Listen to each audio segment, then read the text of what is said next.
परिवर्तिनी एकादशी व्रत कथा। ओम श्री गणेशाय नमः।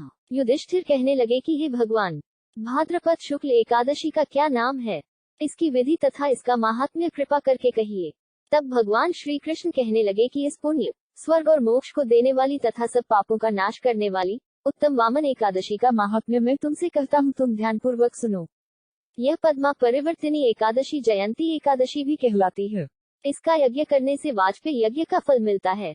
पापियों के पाप नाश करने के लिए इससे बढ़कर कोई उपाय नहीं। जो मनुष्य इस एकादशी के दिन मेरी वामन रूप की पूजा करता है, उससे तीनों लोग पूज्य होते हैं। अतः मोक्ष की इच्छा करने वाले मनुष्य इस व्रत को अवश्य करें। जो कमल नयन भगवान का कमल से पूजन करते हैं, वे अवश्य भगवान के समीप जाते हैं। जिसने भाद्रपद शुक्ल एकादशी को व्रत और पूजन किया, उसने ब्रह्मा विष्णु सहित तीनों लोगों का पूजन किया। अतः हरिवासर अर्थात एकादशी का व्रत अवश्य करना चाहिए। इस दिन भगवान करवट लेते हैं, इसलिए इसको परिवर्तिनी एकादशी भी कहते हैं।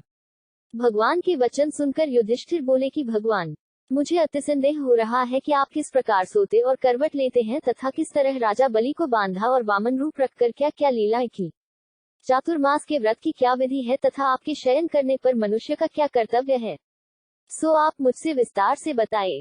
श्री कृष्ण कहने लगे कि हे राजन, अब आप सब पापों को नष्ट करने वाली कथा का श्रवण करें। त्रेतायुग में बलि नामक एक दैत्य था। वह मेरा परम भक्त था। विविध प्रकार के वेद सूक्तों से मेरा पूजन किया करता था और नित्य ही ब्राह्मणों का पूजन तथा यज्ञ के आयोजन करता था। लेकिन इंद्र से द्वेष के कारण उसने इंद्रलोक तथा सभी देवताओं को जीत लिया। इस कारण सभी देवता एकत्र होकर सोच विचार कर भगवान के पास गए। बृहस्पति सहित इंद्रादिक देवता प्रभु के निकट जाकर और नतमस्तक होकर वेद मंत्रों द्वारा भगवान का पूजन और स्तुति करने लगे। अतः मैंने वामन रूप धारण करके 5वां अवतार लिया और फिर अत्यंत तेजस्वी रूप से राजा बलि को जीत लिया।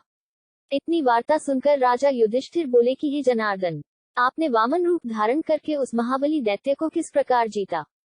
श्री कृष्ण कहने लगे, मैंने वामन रूपधारी ब्रह्मचारी बलि से 3 पग भूमि की याचना करते हुए कहा, ये मुझको 3 लोक के समान है और हे राजन, यह तुमको अवश्य ही देनी होगी। राजा बलि ने इसे तुच्छ याचना समझकर 3 पग भूमि का संकल्प मुझको दे दिया और मैंने अपने त्रिविक्रम रूप को बढ़ाकर यहाँ तक कि भूलोक में पद, भूवरलोक में जंघा, स्वर्गलोक में कमर, लोक में पेट, जनलोक में हृदय, यमलोक में कंठ की स्थापना कर सत्यलोक में मुख, उसके ऊपर मस्तक स्थापित किया। सूर्य, चंद्रमा आदि सब ग्रहगण, योग, नक्षत्र, इंद्रादिक देवता और शेष आदि सब नागगणों में विविध प्रकार से वेद सूक्तों से प्रार्थना की। तब मैंने राजा बलि का हाथ पकड़कर कहा कि हे राजन, एक पद से पृथ्वी, दूसरे से स्वर्गलोक पूर्ण हो गए। अब तीसरा पद कहाँ रखूं? तब बलि ने अपना सिर झुका लिया और मैंने अपना पैर उसके मस्तक पर रख दिया, जिससे मेरा वह भक्त पाताल को चला गया। फिर उसकी विनती और नम्रता को देखकर मैंने कहा कि हे बलि, मैं सदैव तुम्हारे निकट ही रहूंगा।